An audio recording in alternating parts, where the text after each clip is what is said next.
안녕하세요. 한양장로교회를 섬기고 있는 강일준 목사라고 합니다. 이솝 우화에 이런 이야기가 있습니다.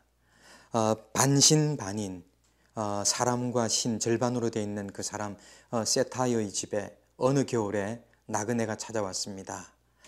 그래서 그 겨울에 밤을 지낼 수가 없기 때문에 세타이의 집에 맞이하는데 이 사람이 입으로 손을 붑니다.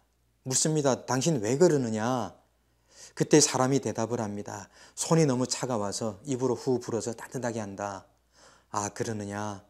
그러면 여기 따뜻한 수프를 먹으면 좀 몸이 따뜻해질 것이다. 그래서 따뜻한 수프를 줬더니 이번에 또 후후 불어서 먹습니다. 이번에는 왜 그러느냐? 그러니까 이 나그네가 말을 합니다. 수프가 너무 뜨거워서 입으로 후후 불어서 먹으면 좀 차가워진다. 그럴 때 세타이가 묻습니다. 너는 한 입을 가지고 한 번은 손이 차갑다고 덥게 만들고 또 그 입으로 음식이 뜨겁다고 찹게 만드냐? 너는 거짓말장이다. 그래서 추운 겨울날 밤에 쫓겨났다고 하는 것입니다.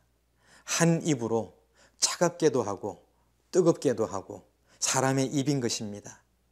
같은 입으로 좋은 말도 하고 나쁜 말도 하고 하나님을 찬양하기도 하고 예수 그리스도를 증거하기도 하고 그 입으로 다른 사람을 비난하기도 하고 저주와 원망을 하는 것이 사람의 입입니다.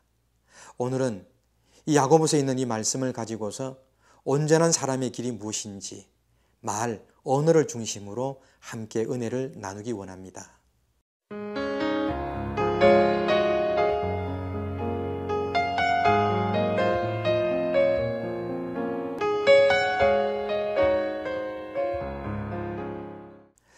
야고보서가 쓰여지던 이 당시에 많은 우리 크리스찬 성도들은 믿음을 지키기 위해서 흩어졌던 것입니다. 디아스포라 성도라 그러죠. 그들에게 시련과 유혹을 이기라고 야고보서 1장에서는 말합니다. 그러면서 이 3장에 들어오게 되면 온전한 사람의 길이 무엇인가 이렇게 말하고 있습니다. 우리가 다 실수가 많으니 만일 말에 실수가 없으면 온전한 사람이라 이렇게 말합니다. 온전한 사람이 되어라. 시련과 역경과 박해와 핍박 가운데 믿음을 지켜야 된다고 하던 이 말씀이 이제는 말에 실수가 없으면 온전한 사람이다. 이렇게 말을 하고 있는 것입니다. 우리들에게는 말로 말미암은 실수가 참 많이 있습니다. 그래서 우리 자신들이 믿음 생활한다, 바르게 산다 그러지만 말 때문에 실수해서 다른 사람들을 어렵게 하고 내 인생이 어려워지는 것들이 많이 있지 않습니까? 성경에서 이렇게 말합니다. 우리의 이 언어를 여러 가지로 비유하고 있습니다. 말, 달리는 짐승인 말 같은 경우도 그 몸뚱아리가 크고 무겁고 잘 달리지만 그 말을 움직이기 위해서 고삐가 있고 그 입에 재갈을 물립니다. 그런가 하면 바다를 다니고 있는 큰 배들을 보십시오. 그 배의 방향을 잡기 위해서 물 밑에 있는 키가 있습니다. 그 키로 말미암아 배의 방향이 결정이 되어 나가는 것입니다. 우리 캘리포니아에도 여름이 지나고 가을이 되면서 많은 산불이 있습니다. 엄청난 그 산불도 시작은 조그마한 성냥불이나 혹은 담뱃불로 말미암아 시작되는 것입니다. 그러나 한번 그 불이 번져나가기 시작하면 걷잡을 수 없고 사람이 어떻게 감당할 수가 없는 것입니다. 말이나 배나 엄청나게 큰 불들도 이렇게 작은 것으로 다 조정이 된다고 하는 것입니다. 그와 같이 우리 사람의 혀의 중요성, 언어의 중요성이 이렇습니다. 혀는 곧 불이요 불의의 세계라. 혀는 우리 지체 중에서 몸을 더럽히고 생의 바퀴를 불사르느니 그 사르는 것이 지옥불에서 난다 그랬습니다. 또 성경 잠언에서 이렇게 말합니다. 죽고 사는 것이 혀의 권세에 달렸나니 혀를 쓰기 좋아하는 자는 그 열매를 먹을 것이라는 거죠.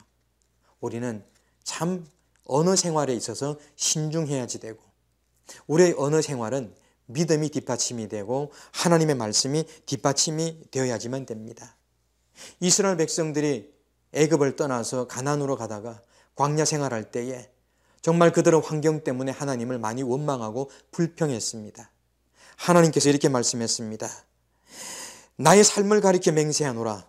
너희 말이 내 귀에 들린 대로 내가 너희에게 행하리니.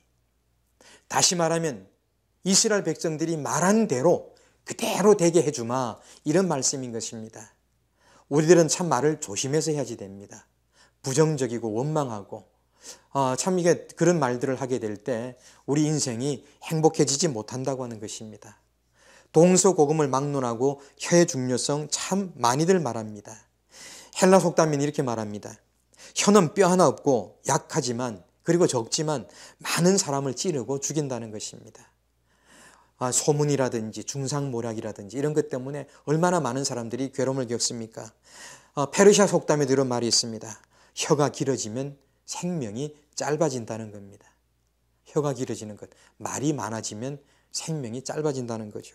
아라비아 속담입니다. 내 혀가 내 목을 베지 못하게 하라. 칼은 쓸수록 무디나 혀는 쓸수록 날카로워진다는 것입니다. 그래서 우리는 바른 언어 생활을 통하여서 다른 사람에게 덕이 되고 유익이 되고 내 인생에 행복을 가져올 수 있는 그런 언어들을 써야지 됩니다. 흔히 의사들은 사람의 건강을 진단하는 방법이 여러 가지가 있는데 때로는 혀를 내밀게 합니다. 그래서 혀의 어떤 색깔이라든지 혀의 모습을 보고서 건강을 진단합니다. 우리의 육신의 건강도 혀의 모습을 가지고서 볼 수 있듯이 우리 영혼과 우리 인생이 건강한지, 우리 혀를 어떻게 놀리는지에 따라서 우리 건강한지 아닌지를 우리가 알 수 있는 것입니다. 입을 지키는 자는 그 생명을 보존하나 입술을 크게 벌리는 자에게는 멸망이 온다고 성경은 말씀하고 있습니다. 떠드는 것, 큰 소리 치는 것, 그 말 속에 칼이 들어있고 정말 다른 사람에 대한 원망과 불평이 담겨있는 그런 말을 통하여서 우리 모두가 다 어려움을 겪을 수가 있는 것입니다. 어느 전쟁터에서 포로가 잡혀왔습니다. 그래서 지휘관이 그 포로를 신문합니다. 너는 직책이 뭐냐? 그럴 때 이 사람은 나는 나팔 부는 사람입니다. 나는 총을 쏘지도 않고 칼로 당신의 군인들을 죽이지도 않았습니다. 그러니까 나를 살려주시오. 그럴 때 이 지휘관은 이렇게 말합니다. 아니다. 너는 칼을 쓰든 그리고 총을 쓰는 사람보다도 더 위험한 사람이다. 왜? 나팔을 불어서 전쟁을 시작하게 한 사람이다. 참 일리가 있는 말씀 아니겠습니까?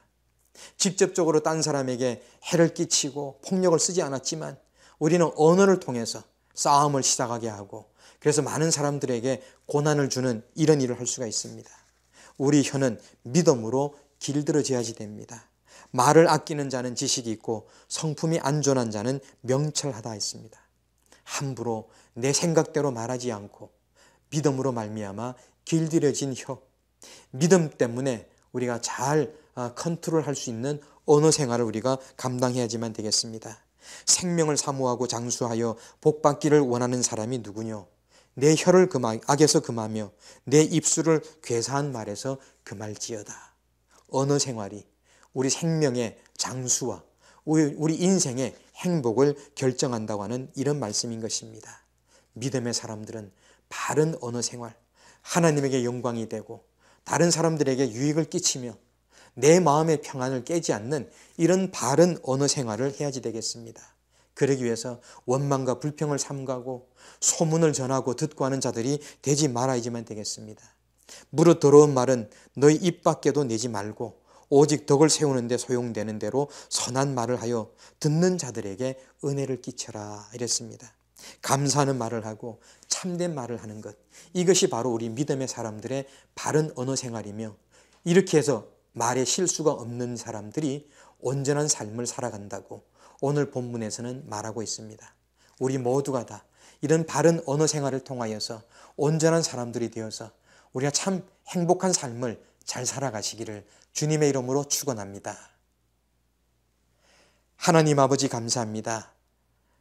우리가 예수를 믿고 하나님의 말씀을 듣고 순종하여서 우리가 바른 마음을 가지고 바른 언어 생활을 함으로 우리가 행복한 인생을 살아갈 수 있도록 도와주시옵소서.